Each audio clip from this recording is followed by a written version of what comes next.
Atos, capítulo 17, versículos 21 ao 23. Acontece que todos os de Atenas e os estrangeiros residentes não se ocupavam com outra coisa senão dizer ou ouvir as últimas novidades. Então Paulo, levantando-se no meio do Areópago, disse: Senhores atenienses, percebo que em tudo vocês são bastante religiosos, porque andando pela cidade, observando os objetos de culto que vocês têm, encontrei um altar também no qual aparece a seguinte inscrição: ao Deus desconhecido, pois esse que vocês adoram sem conhecer é precisamente aquele que eu lhes anuncio. O apóstolo Paulo, aqui na ocasião, estava refugiado na famosa cidade de Atenas por causa de uma perseguição dos judeus contra os cristãos e mais particularmente contra o apóstolo Paulo. Paulo era um grande líder da igreja, um homem erudito, um homem capaz, um grande orador. E por essa razão ele suscitava o ódio de alguns judeus que o perseguiam por todos os lados. E então Paulo, depois de pregar em uma região, ele busca refúgio na cidade de Atenas por causa dessa perseguição. E embora Atenas não vivesse os seus dias de glória, como nós conhecemos por sua história, ela ainda era, sem dúvidas, considerada o centro intelectual e cultural do mundo greco-romano. Afinal de contas, foi de Atenas que vieram pensadores e filósofos que influenciam a sua vida, embora você possa não saber até os dias de hoje. Platão, Péricles, Aristóteles, Sócrates e etc. E nessa cidade estava o apóstolo Paulo. E Atenas não era só a cidade da filosofia, mas era também a cidade das artes. Qualquer pessoa que seja amante do belo, que goste da beleza, que seja atraída pela estética, por harmonia, e que não tenha sido afetada por essa distorção da beleza na nossa geração.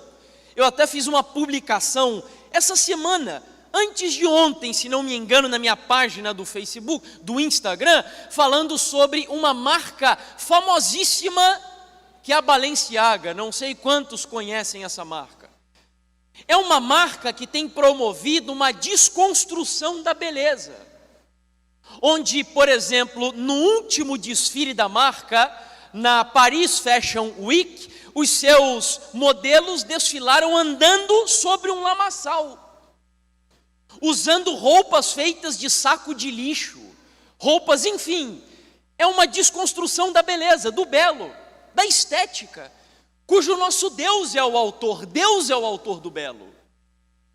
Então qualquer pessoa que não tenha sido afetada por essa distorção da beleza nessa geração, em Atenas ficaria encantada. Lá estava, por exemplo, o famoso Partenon, um templo dedicado a Atenas. Eu não tive o privilégio de visitar Atenas ainda, mas estive pregando na Inglaterra há algum tempo e fui visitar o Museu Britânico de Londres. E lá há uma seção do museu dedicada ao Partenon e eu fiquei encantado com o que eu vi.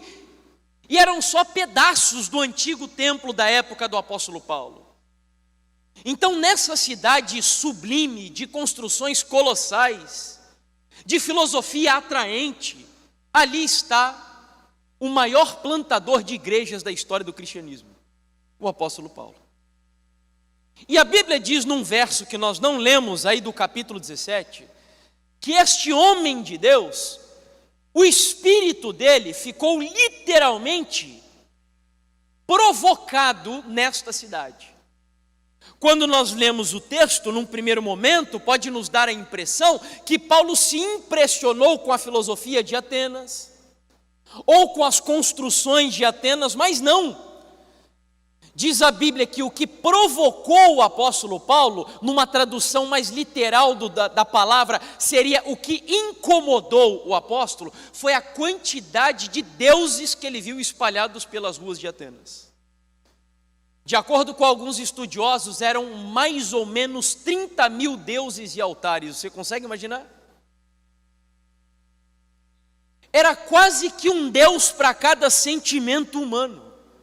Um Deus para cada elemento da natureza. Você tinha o Deus do sexo, da beleza, da guerra, do fogo, da água, do vinho e por aí vai. Ou seja, a cidade que se jactava, que se orgulhava de ter a luz do conhecimento humano, estava submersa nas mais trevas e abissais idolatrias que uma pessoa é capaz de chegar. E Paulo, como homem de Deus, diz a Bíblia que ele vai nas praças de Atenas. E ele começa nesse lugar a discutir com alguns filósofos atenienses. E eu não sei você, mas talvez com a nossa mentalidade contemporânea, quando fala de praça, você já deve estar imaginando o seguinte: um lugar bonito, com grama, bancos, chafariz e talvez alguns brinquedos de criança. E não. As praças de Atenas eram chamadas de ágora. E a ágora era o lugar onde os atenienses se encontravam, sabe para quê? Primeiro, comercializar. Segundo, discutirem sobre as suas visões de mundo.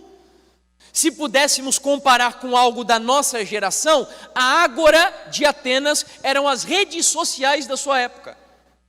Era o Twitter da época do apóstolo Paulo, era a ágora. E Paulo então vai para aquele lugar e ele começa a expressar o seu ponto de vista, discutindo com filósofos epicureus, que eram hedonistas, e estoicos, que eram fatalistas. E aqueles atenienses ficaram tão impressionados com o que Paulo dizia, que o chamaram para falar aqui nesse lugar. Eu acho que precisa dar um cliquezinho lá no slide, por gentileza, que a Bíblia chama de Areópago. Vejamos lá. Aí está. O Areópago, diferente do que algumas pessoas creem, não era um edifício, não era um templo, era uma pedra, assim como você vê aí na imagem.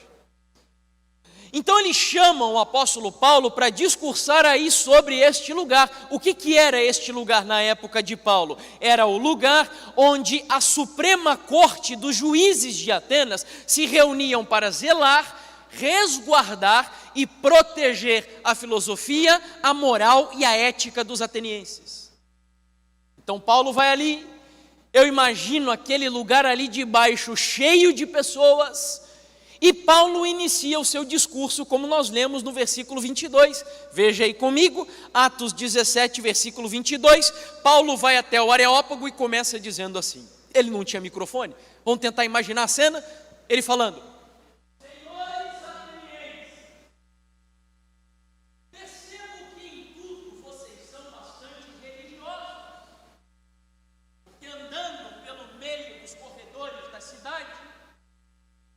observei alguns objetos de culto, no qual aparece a seguinte inscrição: ao Deus desconhecido. E o povo todo atento ao que dizia o apóstolo Paulo. De acordo com os historiadores, cerca de 500 ou 600 anos antes de Paulo, ou dessa história que acabamos de ler, um historiador chamado Diógenes Laércios conta uma história curiosa que aconteceu na cidade de Atenas. Diz ele que a cidade foi assolada por uma praga terrível que começou a dizimar, a ceifar, a matar várias pessoas assim de uma única vez. Eu imagino algo parecido com o coronavírus, algo repentino que ninguém estava esperando. E aí, de repente, um atrás do outro começou a morrer. E o povo ficou preocupado com aquilo, porque os atenienses acreditavam que quando algo dessa natureza ocorria, algum dos deuses deles estava irado contra a cidade. E eles acreditavam que para aplacar a ira do Deus, eles tinham que oferecer um sacrifício, mas imagina o tamanho do problema. Quantos deuses eles tinham lá que eu disse? 30 mil. E agora como saber? Foi aí que eles tiveram uma ideia. Eles chamaram um profeta da cidade de Creta, cujo nome era Epimênides, e perguntaram a Epimênides o que eles deveriam fazer. Epimênides então subiu no Areópago e começou a dar a seguinte ideia: o negócio é o seguinte: vocês pegarão um grupo de animais e soltarão esses animais pelas ruas de Atenas e deixarão os animais andarem livremente. O lugar onde esses animais pararem, o templo mais próximo e o Deus que estiver mais perto deles é o Deus que está irado. E os atenienses olharam para eles e, uau, que ideia fenomenal! Vamos fazer isso então, e fizeram. Eles soltaram os animais começaram a andar pelas ruas de Atenas, e um parando aqui, outro ali, outro acolá, quando então todos eles haviam parado. Foi aí que eles observaram algo estranho. Eles chegaram para Epimênides e disseram: olha, os animais pararam, só que não tem nenhum templo perto, e nenhum Deus também que nós adoramos perto desses animais, e agora? E aí o Epimênides chegou e disse assim: olha, levante um altar. Eles levantaram. E aí quando eles perguntaram: a que Deus então nós vamos oferecer esses animais agora? Sabe qual foi a resposta dele? Escreva aí agora no altar: ao Deus desconhecido. Foi daí que veio essa história. E não é invenção. Nós já temos hoje na arqueologia altares que foram encontrados na cidade de Pérgamo, onde aparece escrito nos altares em grego: aos deuses desconhecidos. Sabe o que isso mostra para mim? Que a Bíblia não é um livro qualquer. A Bíblia, ela tem historicidade, a Bíblia é um livro confiável, e embora algumas pessoas hoje ainda duvidem da Bíblia, porque, por exemplo, alguns vão dizer: como vocês acreditam em Daniel? Porque Daniel não existiu. A história e a arqueologia nunca provaram a existência de Daniel. Porém, meus amigos, à medida que o tempo passa, muitas das coisas que céticos questionam da Bíblia, como por exemplo a existência de Nabucodonosor, a existência de Belsazar, a existência de Babilônia e etc., têm sido comprovados sim pela arqueologia. Então a Bíblia é um livro confiável, a Bíblia é a palavra do Deus Todo-Poderoso. Voltando aqui então agora à nossa história, eu gostaria de tomar essa experiência para trazermos, assim como fizemos pela manhã, algumas lições para nós aqui neste momento. E a primeira delas está no verso 22, onde Paulo chega aos atenienses e ele disse o seguinte, veja lá comigo de novo, versículo 22, senhores atenienses, percebo que em tudo vocês são bastante o quê? Religiosos. Interessante. Paulo estava em Atenas, uma cidade inclinada ao intelectual, ao racional, que buscavam dar explicações lógicas para a vida. Mas embora esta fosse uma característica dos atenienses, Paulo notou que os atenienses eram um povo inclinado à religião. Eles tinham necessidade de religião. Eles não se contentavam só com explicações racionais para a vida, porque de alguma forma eles sabiam que a vida só tinha sentido quando ela era completa por explicações transcendentes para a vida. E eu te pergunto, se Paulo viesse hoje, aqui em Recife, no Brasil, no Ocidente, na sua geração, o que você acha? Será que Paulo diria que nós ainda somos bastante religiosos? Sim ou não? O que você acha? A geração que você vive ainda é uma geração bastante religiosa? Sim ou não? Estou vendo a igreja meio dividida. Alguns dizendo que não e outros que dizem que sim. Se nós apontamos para as novas gerações de maneira especial, os jovens, vocês acham que os jovens ainda são bastante religiosos? Sim ou não? Opa, agora já aumentou o número de nãos e eu ainda ouvi alguns sims. Deixa eu tentar explicar isso para você. Para alguns estudiosos, Essa parece ser uma pergunta bastante óbvia, que demanda uma resposta muito lógica para essa questão. Quando você olha, por exemplo, para a Europa que até há alguns anos foi conhecido como um continente cristão, cuja maioria dos países foram fundados com valores cristãos, hoje a Europa é chamada por muitos estudiosos de continente pós-cristão. Porque o cristianismo já não influencia mais a Europa. A maioria dos europeus, inclusive eu preguei na Suíça, e para mim aquele foi um dos fenômenos mais assim, impactantes. Eu estava pregando numa igreja adventista, e eu via que dentro da igreja a maioria dos membros eram mulheres sem os seus maridos. E aquilo chamou a atenção minha e da minha esposa. E nós nos perguntamos, por que essas mulheres estão aqui sem os seus maridos? A maioria das mulheres brasileiras foram para lá, casaram com suíços, e a esmagadora maioria dos suíços, sabe o que eles são? Ateus, eles não acreditam em Deus. Inclusive um deles de dentro da igreja, ou melhor, um deles casado com uma irmã da igreja, se suicidou na frente dela. Ou seja, a Suíça de Zwinglio. A Inglaterra de John Wycliffe, de George Whitefield, de John Wesley, de John Stott, de tantos homens e mulheres de Deus, hoje a Inglaterra é conhecida mundo afora, sabe por quem? Richard Dawkins. Sabe quem que é Richard Dawkins? O autor do livro Deus é um Delírio. É um dos militantes ateístas mais conhecidos da sua geração. Ou seja, para muitos historiadores e estudiosos, é óbvio dizer que você vive numa geração onde as pessoas já não querem mais saber de religião. Onde principalmente os jovens já não sentem mais atração pelo transcendente, por espiritualidade. Há um sociólogo chamado Max Weber que, tentando explicar esse fenômeno, ele desenvolveu uma tese, e a tese ele chamou de desencantamento do mundo.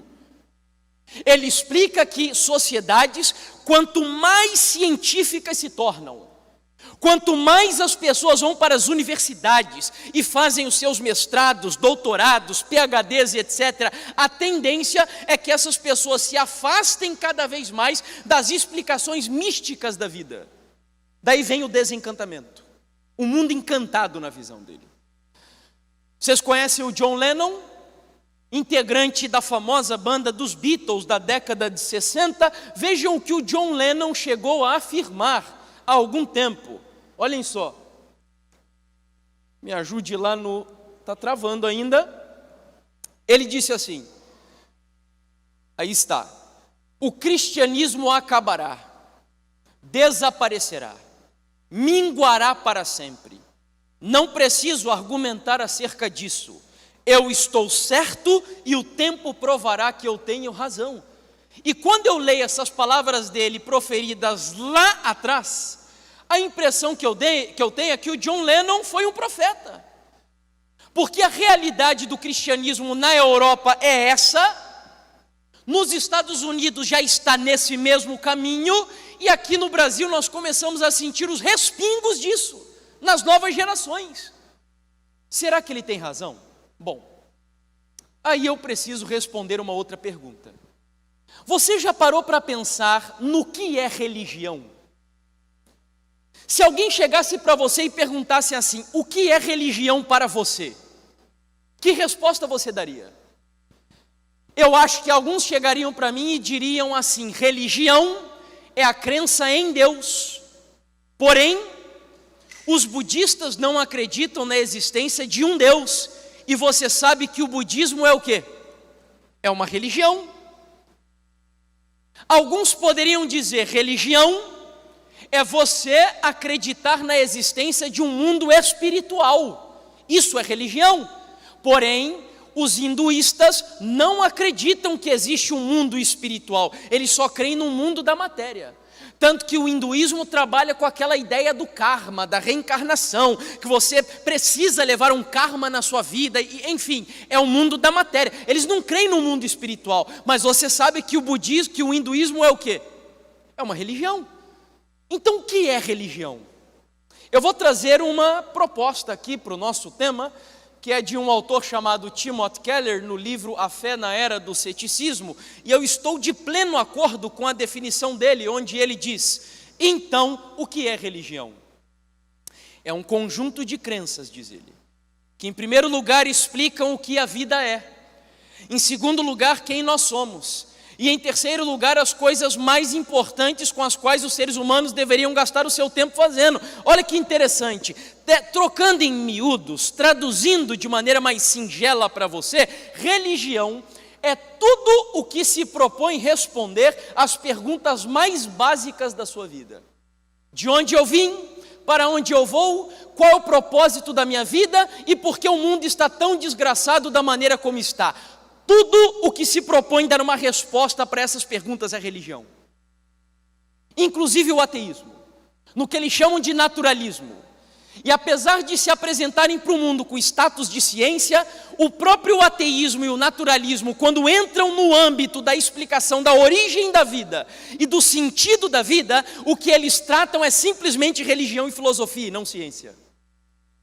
E sabe por que isso?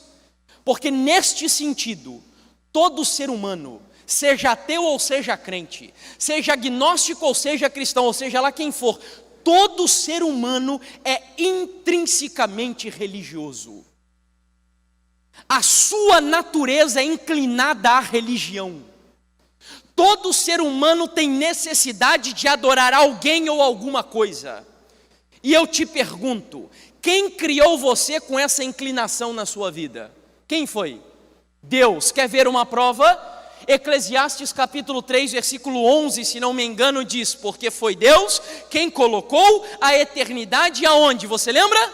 No coração do homem. Olha só, mesmo vivendo no mundo de pecado, esse impulso religioso que nós temos, de explicações mais espirituais para a vida, de sentido de vida, de alguma coisa que dê significado para a nossa existência, foi Deus quem colocou isso em nós, no nosso coração. De tal maneira que Dostoiévski, um autor da literatura clássica universal e russo de maneira particular, ele chegou a dizer, olha que frase fenomenal: o ser humano tem um vazio no seu coração do tamanho de Deus. Sabe qual é o problema? É que todas as pessoas hoje da nossa geração, embora sejam inclinadas a adorar, embora tenham necessidade de religião, elas buscam suprir e satisfazer esse anseio da sua alma em coisas que não satisfazem. Tem muitos que buscam preencher esse vazio no sexo, nas drogas, nas bebidas, nos relacionamentos, na política. Ou eu estou exagerando quando eu digo aqui que principalmente nessas últimas eleições no Brasil, a política se tornou a religião de muitas pessoas? Eu estou exagerando? Eu acho que não. Para muitos o futebol é a sua religião, para muitos o dinheiro é a sua religião, as viagens são a sua religião. Veja, todas as pessoas precisam, porque tem um anseio religioso na sua vida. Só que aquele que na Bíblia melhor captou essa ideia de que o ser humano é inclinado para adorar, é inclinado a Deus, e aquele que conseguiu identificar o único que é capaz de preencher essa lacuna da sua alma é o profeta Ageu. Sabe como que o profeta Ageu chama o Senhor Jesus Cristo? Ele diz assim: Jesus é o desejado de todas as, lembra? Nações. Uau, olha que coisa fenomenal. Em outras palavras, o que Ageu estava dizendo é: você pode andar pelos quatro cantos do mundo, pensando que o sexo vai satisfazer você, pensando que as viagens satisfarão você, pensando que o futebol satisfará você, pensando que o dinheiro dará felicidade para você, mas você sempre será vazio, enquanto você não encontrar aquele que é de fato o desejado de todas as nações, que é o Senhor Jesus Cristo. Então, de maneira indiscutível, se Paulo viesse hoje, eu não tenho dúvidas de que nós ainda vivemos em uma geração bastante religiosa. O problema dessa geração não é falta de religião.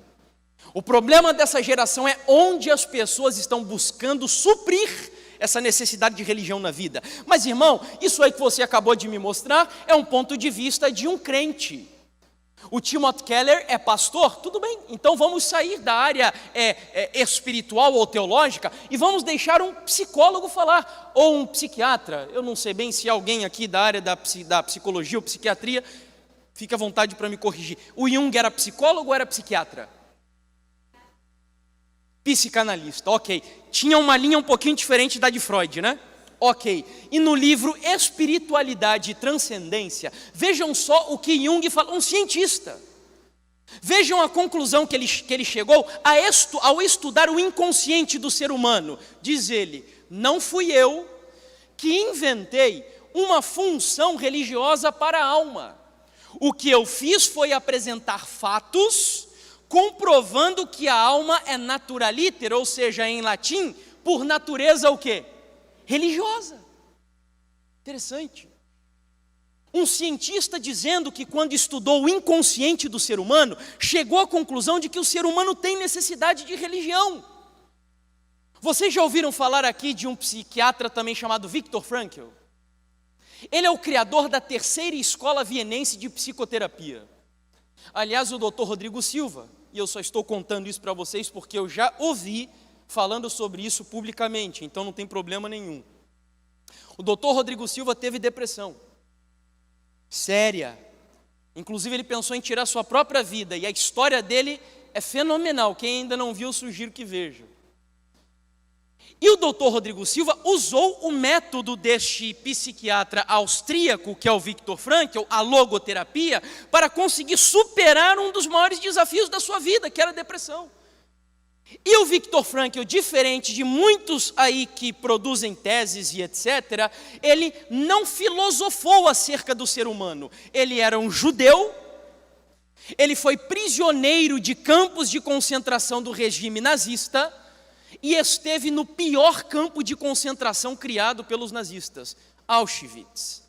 E de lá de dentro, ele chegou à seguinte conclusão: todas as pessoas que sofrem, que passam por dificuldades, que enfrentam dilemas na sua vida profundos, elas só conseguem superar esses desafios com mais otimismo, com mais perspectiva de vida, com mais vigor, quando elas têm alguma coisa que dê um significado para a sua existência. Só que como ele era um acadêmico, ele não podia usar o termo que ele gostaria no âmbito acadêmico, mas a conclusão que ele chegou é que quando nós reprimimos os nossos impulsos religiosos da nossa própria natureza, isso provoca transtornos psiquiátricos e neuroses na sociedade. Porque o homem é inclinado à religião. O homem é voltado para a religião. Para a gente finalizar essa parte, até os ateus concordam com isso. Vocês conhecem Steve Jobs?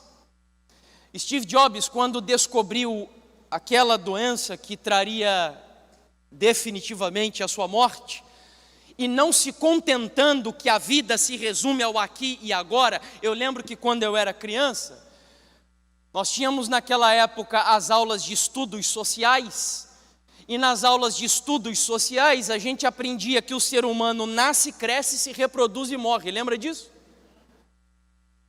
O Steve Jobs não se contenta com isso, ele é um ateu. Mas quando a sepultura estava diante dele, ele diz em outras palavras: eu não me conformo que a minha vida, que tudo que eu construí vai acabar aqui. E vejam o que ele fala na sua autobiografia, página 571. Ele disse assim: é estranho pensar que você acumulou toda essa experiência e ela simplesmente acaba. Sendo assim, eu quero mesmo acreditar que alguma coisa sobrevive, que talvez a nossa consciência permaneça. Vocês percebem? Eles não querem confessar, mas eles vão chamar de alma, de espírito, de consciência, de cosmos, de energia, mas a verdade é que todos eles concordam que o ser humano precisa de uma explicação mais superior para a vida, porque Deus nos criou com impulsos religiosos. Então, concluindo, voltando ao que eu já disse, se Paulo viesse hoje, ele diria a mesma coisa para a sua geração, a geração dos cientistas, a geração das universidades, a geração que produz teses e dissertações todos os anos, aos montões, mas ainda nessa geração, Paulo, eu tenho certeza, subiria lá numa tribuna de Harvard e diria a todos os universitários de lá de dentro: olha, vocês são bastante religiosos. Porém, vamos ao segundo tópico aqui do nosso estudo, e aqui é o mais importante do que até o que nós acabamos de dizer, versículo 23, veja. Paulo diz assim: pois esse que vocês adoram sem conhecer, estamos lá em Atos 17, 23, pois esse que vocês adoram sem conhecer é precisamente aquele que eu lhes anuncio. O problema dos atenienses não era a falta de religião. O problema dos atenienses, de acordo com o apóstolo Paulo, era adorar um Deus que eles não o quê? Que eles não o quê? Me ajude. Conheciam. E eu quero dizer para você que este, sem dúvidas, é o mesmo problema da geração que você está vivendo. Não é falta de religião, não é falta de adoração. O problema é que a maioria das pessoas hoje, sejam crentes e ateus, estão levantando nesta época altares a um Deus desconhecido. Adoram o que não conhecem.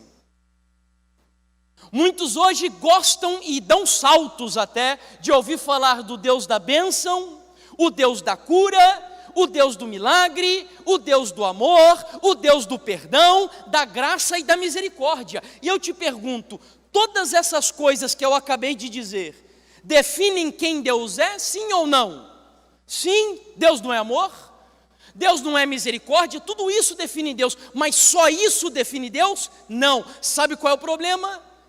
Na sua geração, infelizmente o cristianismo está excluindo dos púlpitos da igreja a realidade de que, se bem é certo que Deus é isso tudo que eu acabei de dizer, Deus também é um Deus justo, Deus é um Deus santo, Deus é um Deus que se ira e que lançará no lago de fogo todos aqueles que desobedecerem a sua lei e rejeitarem a Jesus como seu Salvador. Mas, irmão, isso não é politicamente correto. Esse tipo de mensagem não é uma mensagem que atrai as pessoas lá fora. Eu sei, e isso é verdade, mas veja, o que eu disse ontem, um filho de Deus, um servo de Deus, que prega o verdadeiro evangelho, não está preocupado em ser politicamente correto, ele está preocupado em fazer a vontade de Deus. E é por isso que, vivendo em uma Roma, que não era em nada diferente da sua geração, Roma era uma nação ou um império pagão, imoral, baixo, que rejeitava Deus, e nesta geração Paulo disse: não se envergonhe do evangelho, porque ele é o poder de Deus para a salvação de todo aquele que crê. E o grande problema da nossa geração é adorar um Deus que não conhecemos, porque as pessoas estão criando uma caricatura de Deus, estão criando um Deus de acordo com as suas paixões, com os seus pontos de vista a respeito de quem seria Deus. Hoje nós temos, por exemplo, o Jesus da prosperidade, o Jesus coach, o Jesus da batalha espiritual, né? Tem igrejas que os demônios são entrevistados no púlpito da igreja. Nós temos o Jesus coach também, que está em alta na nossa geração. E agora o que também tem ganhado força com os jovens da igreja é o Jesus revolucionário. Muitos dizem que Jesus morreu como um preso político, porque ele estava lutando contra o Império Romano. Será mesmo? Veja, o Gregório do Vivier, que foi um dos criadores do famoso canal Porta dos Fundos, ele, eu não sei se ainda é, mas ele era colunista da Folha de São Paulo. E em uma data que é muito significativa para os cristãos, que é o Natal, no ano de 2017, vejam a matéria que ele publicou. O título da matéria dizia assim: parabéns, baderneiro, comunista, defensor de bandido e prostituta. Pergunto, esse é o Jesus da Bíblia? Ou será que o Jesus da Bíblia é aquele Jesus que o Armandinho cantava em uma música na época da minha adolescência? onde ele dizia assim num trecho lá da sua poesia: quando Deus te desenhou, Ele estava namorando. Será que esse é Deus? Será que Deus é esse cara meio good vibes, um cara maneiro, um jovem enfatuado, cujos sentimentos e paixões estão tão aflorados assim, que são flexíveis? Ou será que Deus é o Deus da Xuxa? Você lembra? Tinha 3 filmes que passavam na sessão da tarde, na época da minha adolescência, que era repetidamente assim. Era História Sem Fim, lembram? Era Lagoa Azul e Lua de Cristal, lembram, né? Essas horas eu me sinto velho, vocês não têm ideia, irmãos. Porque eu já sei que tem jovens aqui na igreja que nem sabem que esses filmes existiram um dia. E no filme Lua de Cristal, que era o nome da música do filme, a Xuxa cantava uma música que dizia assim: tudo o que eu quiser, o cara lá de cima vai me dar. Será que esse é o Deus da Bíblia? É um Deus tipo Papai Noel? Um Deus cujo meu relacionamento com Ele é um relacionamento de barganha? Ou seja, Deus, olha aqui, eu estou jejuando, eu estou guardando o sábado, eu dou o dízimo, o Senhor é obrigado a me abençoar. Não me interpretem mal.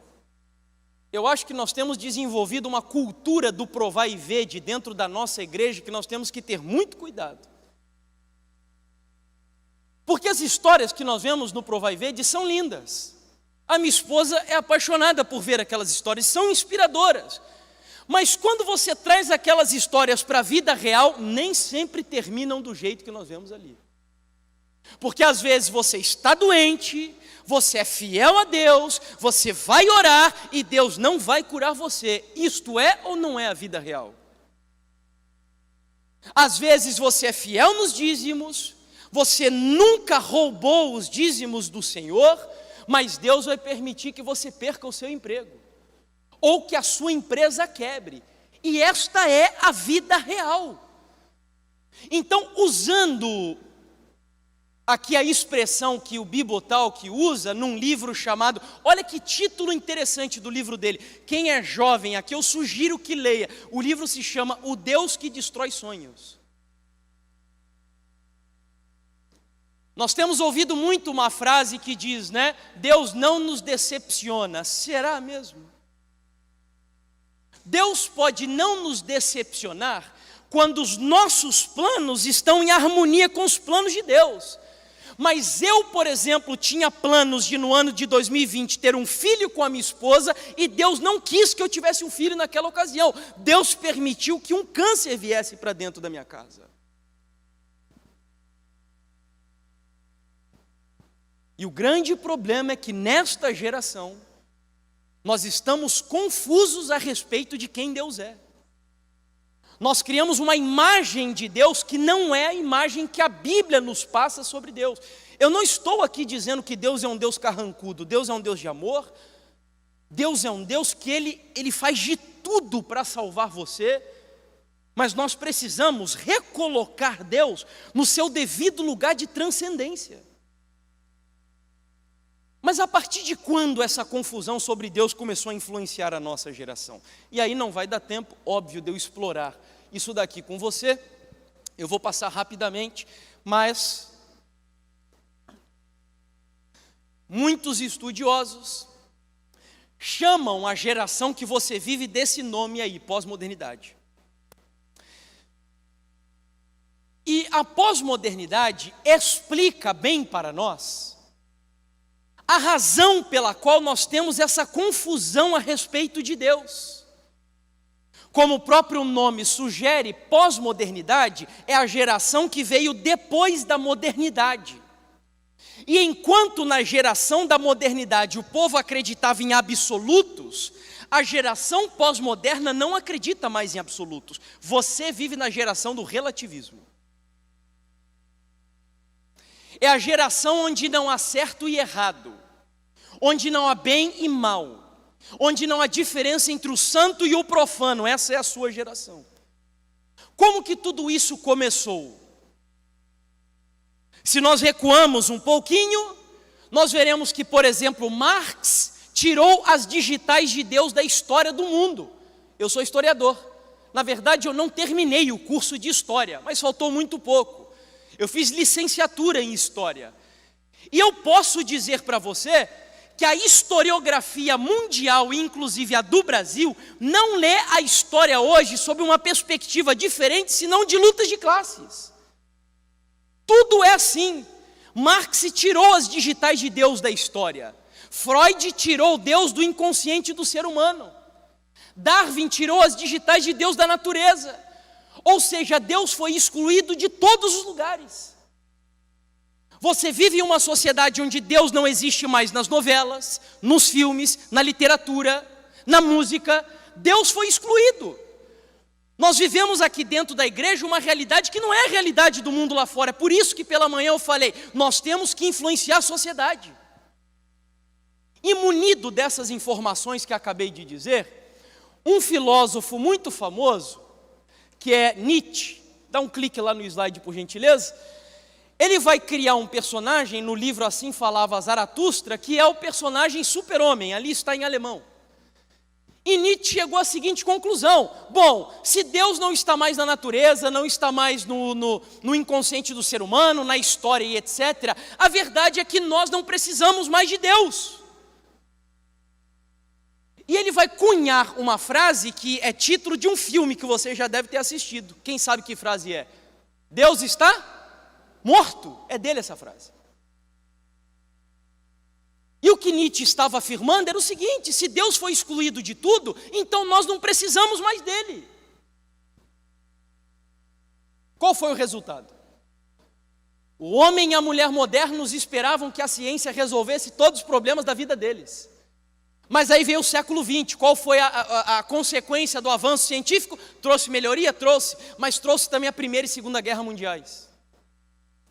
Isso gerou na mentalidade do homem e da mulher modernos uma confusão tremenda. Em quem nós vamos acreditar agora? Nós excluímos Deus, mas a ciência que nós pensamos que ia nos levar ao progresso está trazendo destruição para o mundo. Conclusão: dúvida. Aí entra a pós-modernidade. É a geração que duvida de tudo, onde não há verdades absolutas, onde não existem mais regras absolutas, nem morais, em nada, em nenhuma área da vida. A minha professora de história, para você ter uma ideia, ela definiu a pós-modernidade dessa maneira aí. Vejam, diz ela: na pós-modernidade, todas as identidades modernas, nas quais a identidade nacional, me permita introduzir aqui a religiosa, é uma das mais centrais, ao lado de elementos como sexualidade, gênero e etnia, estão entrando em quê? Colapso. Seja bem-vindo. De acordo com ela, a sua geração é uma geração de colapso de identidades. Não existe sexo absoluto, não existe verdade absoluta, não existe religião absoluta, psicologia absoluta, tudo é relativo e tudo não tem nada a ver. Aliás, os jovens hoje da igreja, eu não estou falando só de igreja adventista, eles desenvolveram uma teologia fenomenal para responder aos absolutos da Bíblia. Você chega para um jovem e diz assim: jovem, isso de acordo com a Bíblia não está correto. Aí, baseado na teologia dele, sabe qual é a resposta? Isso não tem nada a ver. Nada a ver. É a teologia dos jovens hoje. Por quê? Porque eles beberam desse espírito relativista que predomina na nossa geração, onde não existem mais regras absolutas e morais para a vida. E este tem sido um grande desafio da nossa geração. E vivendo numa geração de colapso de identidades, é óbvio que a identidade de Deus, ela foi também diluída na sua época. Vocês já ouviram falar de Zygmunt Bauman? Um dos sociólogos mais respeitados nos últimos anos, morreu em 2017. Ele cunhou um termo onde ele descreve a sua geração chamando-a de modernidade líquida, para mostrar que não existem mais sólidos nessa época. Relacionamentos líquidos, amor líquido, religiosidade líquida, tudo é líquido. E ele foi fenomenal ao usar essa metáfora da liquidez. Porque vejam, eu tenho um líquido aqui dentro desse copo, é água. Se eu pego essa água daqui de dentro e lanço sobre um outro recipiente, o que vai acontecer? Ele vai assumir uma forma diferente de acordo com o recipiente sobre o qual eu o introduzi. E com essa ideia, Bauman estava mostrando que a sua geração é uma geração que não tem solidez em nada, inclusive na religião. E é o grande desafio da igreja. O grande desafio. E eu quero começar a mostrar alguns exemplos rápidos aqui para vocês, já estamos nos aproximando do fim dessa mensagem. Veja, a Perla. Não sei quantos a conhecem, ela ficou muito famosa, é uma cantora de funk e cristã. E ela ficou muito famosa porque ela namorou um jogador do Flamengo, e por isso ficou muito conhecida, principalmente por causa dele. E a Perla, quando foi entrevistada pelo Extra, perguntaram para ela como ela conseguia lidar com essa situação de ser uma cristã ao mesmo tempo, cantar gospel, mas ao mesmo tempo funk. E vejam só o que ela respondeu: amadureci muito no gospel, precisava desse tempo, mas a minha carreira no funk sempre esteve ali. Hoje eu consigo dividir a fé da música, amém? Ah, misericórdia, vocês estão atentos, é isso aí. Teve uma igreja que eu preguei certa vez e eu fiz isso. E aí quando eu falei amém, a igreja veio em peso. Amém, irmãos? Eu disse, não, misericórdia. Amém nada. Misericórdia. Porque o que ela está dizendo ali, em outras palavras, é esquizofrênico, meus irmãos. É esquizofrênico. É como se eu pudesse viver duas realidades ao mesmo tempo. Hoje eu consigo dividir a fé da música, ou seja, na minha vida profissional eu sou uma coisa, mas na minha vida espiritual eu sou outra coisa. E para muitos cristãos hoje é possível viver assim. Sabe por quê? Pós-modernidade, relativismo. Relativismo. Segundo exemplo, Bruna Marquezine, essa muito mais conhecida, né? Acho que todo mundo conhece aqui. Eu não sabia. Mas a Bruna Marquezine, ela é cristã, eu não sabia disso. E aí, certa vez, ela publicou uma foto no seu feed do Insta, de um aniversário que ela celebrou há alguns anos. E ela estava dançando funk, com uma roupa bastante indecente, bebendo bebida alcoólica, e uma seguidora da Bruna a repreendeu, dizendo, Bruna, no seu feed, eu vejo aí fotos de você fazendo pequeno grupo na sua casa. Eu vejo fotos de você fazendo missão na África. Essa foto aí não condiz com a fé que você professa. E ela então deu a seguinte resposta, veja. E eu vou de propósito dar ênfase nos pronomes aqui.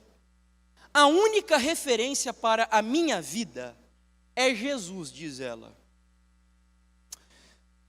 E celebrar mais um ano de vida, dançar, sorrir, cercada de amigos queridos, não abala em nada. Agora começa o meu relacionamento e minha intimidade com meu Pai. Se algo estiver errado em meu comportamento, sei que Ele vai me incomodar e me convencer na minha intimidade com Ele do que precisa ser mudado, como já fez algumas vezes. Sabe o que eu extraio da fala da Bruna? Ela está, como muitos cristãos, bem pouco preocupada com o que a Bíblia diz sobre Deus. O que interessa para ela é comigo, em mim e para mim. Como diz um dos teólogos adventistas daqui do Brasil, mais respeitados no mundo acadêmico, não só da igreja, mas aí afora, na área de crítica textual, que é o Dr. Wilson Paroski, o cristianismo hoje, inclusive de muitos adventistas, é o que chamam de cristianismo humanista. Sabe o que é isso? Eu ainda não achei uma outra maneira de expressar isso sem tanta agressividade. Então que Deus me perdoe. Sabe o que muitos cristãos hoje fizeram? Deram uma bicuda em Deus dentro da igreja.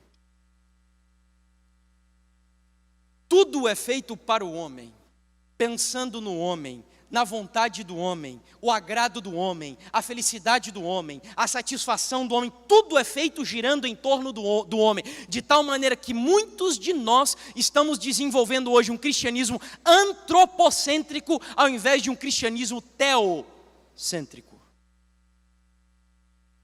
E é por isso que eu digo que o grande desafio da igreja hoje não é com a religiosidade, mas é levantarmos altares a um Deus que nós conhecemos, que é o Deus da santa e bendita palavra do Senhor, e não um Deus desconhecido. Aqui, o último exemplo da Tayla Ayala, também uma atriz da Globo. E vejam como a classe artística são aqueles que influenciam a vida das pessoas.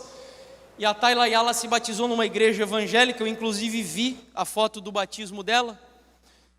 E aí perguntaram para ela em uma entrevista se continuaria frequentando os carnavais do Rio de Janeiro. Te pergunto, crente, cristão, pode frequentar carnaval e desfilar nas escolas de samba, sim ou não? Sim ou não? Tem certeza? Vocês não sabem nada, irmãos. É claro que pode. O que não pode é fazer isso e ir para o céu. Mas a pessoa cristã faz o que quiser com a sua vida. Eu estou errado? A pessoa faz o que quiser. Agora, pensar que fazendo tudo o que quiser, ainda que desobedeça a Deus, vai para o céu, aí já é outra história. Então esse é o problema. Vejam só o que ela falou. Olha, é claro que eu vou continuar desfilando e frequentando festas, porque o Cristo que a Bíblia ensina não tem nada contra isso. Foi isso que ela falou? É o Cristo o quê? Que eu acredito. Não interessa o que diz a Bíblia, o que importa é o que eu creio sobre Jesus e sobre Deus. A minha preocupação é apenas em ser uma pessoa melhor. O amor de Deus não tem nada contra a gente ser feliz e curtir a vida. Deus dá risada de julgamentos. Ou seja, porque Deus é amor, desfila, pareça pelado ou pelada na rua, faz o que quiser com a sua vida, beba, se divirta, porque no final Deus é amor e todo mundo vai para o céu. Esse é o Deus da Bíblia? Para a gente finalizar. Será que o relativismo está afetando os nossos princípios hoje na igreja ou como cristãos? E como, meus irmãos? E como? Por exemplo, os índices de divórcio hoje dentro da igreja são praticamente os mesmos índices de divórcio fora da igreja. Isso é para a tristeza de cada um de nós. O casamento está sendo banalizado na igreja cristã brasileira. O casamento está sendo esvaziado do seu verdadeiro e genuíno significado. Pessoas estão se separando cada vez mais por questões banais e triviais. Eu não estou me referindo aqui a casos legítimos para separação, como adultério, como uma violência doméstica ou até violência psicológica. Não, não é sobre esses casos.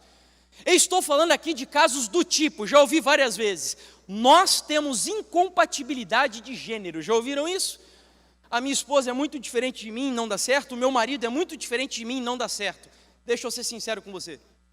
Se você se casasse com alguém igualzinho a você, pode ter certeza, o seu casamento não duraria um mês, porque você não ia se aguentar dentro de casa. Pode ter certeza. Pode ter certeza. E nós estamos relativizando o casamento. Outra área, por exemplo, a Bíblia tem verdades absolutas sobre sexualidade, sim ou não? Sim, tem, né? Lá no livro de Gênesis, diz a Bíblia que Deus criou macho e fêmea, e ponto final. Mas esta geração está criando várias teorias de gênero, onde há infinitas, e eu não estou exagerando aqui, possibilidades de identidade sexual. Não por acaso a terminologia que na minha infância era GLS, hoje é LGBTQIAP+. E o que o mais significa? Infinitas possibilidades. Deixa eu abrir um parênteses rápido aqui. Presta muita atenção no que eu vou lhe dizer agora. Nós, como igreja, precisamos aprender a lidar com os homossexuais. E eu estou falando isso para vocês por experiência própria, porque alguns homossexuais já chegaram para conversar comigo, de igrejas por onde passei, filhos de Deus, que lutam contra a sua inclinação sexual, mas que muitos de dentro da igreja os tratam como se fossem leprosos. Como se os pecados deles, as lutas deles fossem pior do que a de vocês. E não é. O homossexual que luta contra a homossexualidade, ele é tão filho de Deus como qualquer um dos que estão aqui. Ele deve ser amado, deve ser respeitado, e se luta contra essa prática, deve ser batizado e ter o direito de assumir qualquer cargo dentro da igreja, porque ele também é um filho de Deus. O problema não é ser homossexual, o problema é viver na prática da homossexualidade, entendeu? Porque aí a Bíblia é contra, a Bíblia é categórica em dizer macho e fêmea, e ponto final. Existem verdades absolutas na Bíblia sobre o sábado, sim ou não? Mas sabe o que o sábado está virando para muito? Senhor, feriado. Acho que está falhando, né? Está falhando? Deixa eu ver, eu vou pegar o branco aqui. Eu falo muito, irmãos.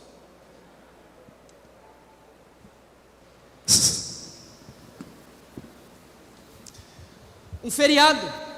Várias igrejas por onde eu passei pregando já. Quando eu falei o que vou falar aqui para vocês agora, alguns irmãos me cumprimentavam agradecendo por eu ter falado o que vou dizer. Adventistas que saem do culto de sábado da igreja e vão almoçar em restaurantes. Isso está se tornando cada vez mais comum, principalmente nas igrejas centrais do nosso país. Nas igrejas elitizadas aí do nosso país, porque eu não sei, mas tem gente que pensa que porque tem dinheiro, o relacionamento com Deus é diferente dos pobres. Não é não, irmãos. É a mesma coisa. Verdades absolutas são verdades inegociáveis da palavra do Senhor. Princípio não se negocia. Por exemplo, tem verdade absoluta na Bíblia sobre dízimos e ofertas, sim ou não? Tem, né? E eu posso falar com propriedade sobre esse assunto aqui. Porque alguns poderiam dizer assim, né? Ah, mas você está defendendo aí porque a igreja paga você. Eu não sou pago pela igreja. Eu já disse pela manhã para vocês que eu sou um missionário voluntário e eu vivo pela fé, com doações, e Deus tem me sustentado assim. E mesmo vivendo com doações, a primeira coisa que todos os meses a minha esposa e eu fazemos lá em casa é separar o dízimo do Senhor e o nosso pacto de ofertas. E eu não conto para me orgulhar, é para você entender que dízimo é mandamento, dízimo é sagrado. E tem gente dentro da igreja que fica brabo quando perde cargo na igreja, porque não é fiel nos dízimos e nas ofertas. Tem que perder, porque é questão de fidelidade, é princípio, são verdades absolutas, meus irmãos, inegociáveis. Ah, mas da onde você tira que dízimo é mandamento? É muito simples. Lá no livro de Malaquias, um texto que você já leu várias vezes, o povo do Senhor, tão hipócrita, olhou para o Senhor e disse assim: Senhor, no que nós te roubamos? Eles sabiam. E Deus respondeu na cara deles dizendo: vocês me roubam no quê? Nos dízimos e nas ofertas. E roubo é mandamento. Roubo é mandamento. Contrário, né? Vou falar de um outro problema que eu acho que aqui dentro dessa igreja não tem. Em todas as outras igrejas por onde eu passo tem esse problema. Aqui não tem, que é a fofoca dentro da igreja. Aqui não tem, né? Amém? Ô, bênção. Aqui não existe esse tipo de coisa. Irmãos que vêm para o culto e não olham na cara do outro irmão. Não tem isso aqui, né? Meus irmãos, presta atenção. A Bíblia tem verdade absoluta sobre relacionamento com irmãos dentro da igreja. A Bíblia diz que quando você tem alguma coisa com o teu irmão e você vai oferecer um culto ao Senhor, você lembra disso? Lembra o que Deus diz que é para fazer com a oferta? O que é para fazer? Deixa no altar. Sabe o que o Senhor está querendo dizer com isso? Eu não aceito o culto daquele que não perdoa e não se reconcilia com o seu irmão. Eu não aceito. Não aceito. Ah, mas Deus é amor. Ah, mas Deus é o Deus da verdade também. E Deus é o Deus que diz que se você não ama o seu irmão a quem você vê, você não amará o Deus a quem você não vê.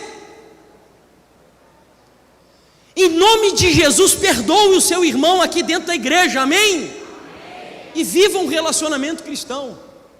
Famílias brigam, famílias têm problemas, famílias têm desavenças, mas família que o sangue de Jesus corre dentro da veia se perdoa também.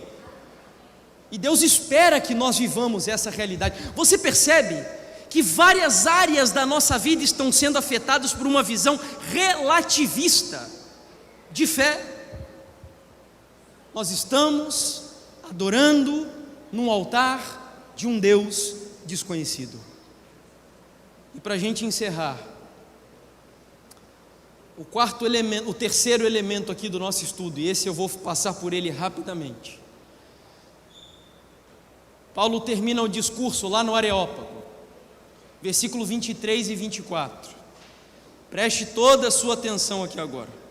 Está faltando eu fazer alguma coisa aqui no tema? E o povo esqueceu, então não vou continuar. Tinha gente aí achando até que eu fui sequestrado no deserto, irmãos. O pessoal estava fazendo bolão na hora do almoço para ver se acertava. Versículo 23 e 24. Pois esse que vocês adoram sem conhecer é precisamente aquele que eu lhes anuncio.